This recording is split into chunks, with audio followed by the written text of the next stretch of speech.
name is James Hughes, and our session was Key Industry Trends in Media, and I'm the President and CEO of FIP. The most important thing we're trying to get across is that publishers now need to have diverse sources of revenue. They can't rely on one source anymore. Traditionally that would have been advertising or circulation, but now you need to have 3 or 4 different ways in which you can monetize your consumers or monetize your brands, and we tried to suggest some of the ways in which brands could do that. My name is Liz VACCARIELLO. I'm the editor-in-chief of Parents Magazine, and I talked about meeting the perennials, insights into millennial moms. I think that a magazine editor has to be constantly watchful about the trends and the influencers and the problems and challenges of their readership. It's not good enough to take a look at it every couple of years. I think you have to be constantly socially listening and looking at the trends and the statistics. My presentation was talking about building out an e-commerce and content management universe that's taking into account what the users are doing and what they actually want. Hi, my name is Jason MagHanoy, and my session was on revenue diversity.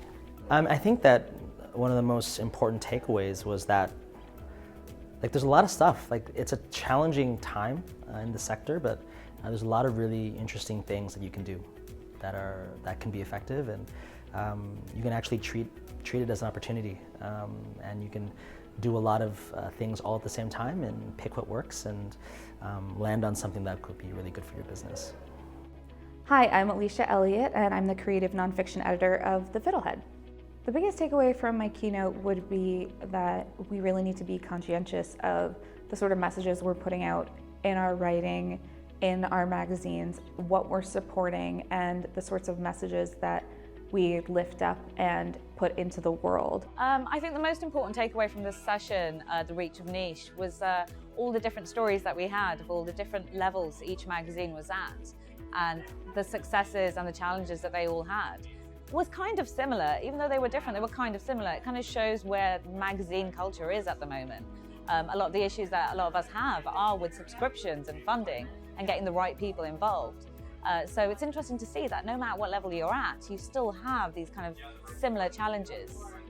I think probably the biggest opportunity at the moment is in digital subscriptions and paid content. We're seeing a lot of activity and a lot of growth in that area. It obviously is a very important development for the future because it's about getting consumers to directly pay for the content that they're consuming. The good news is that they seem to understand that that's important, that they understand that advertising doesn't pay the bills. So for the right publisher with the right content, there's a great opportunity there to make a lot of money.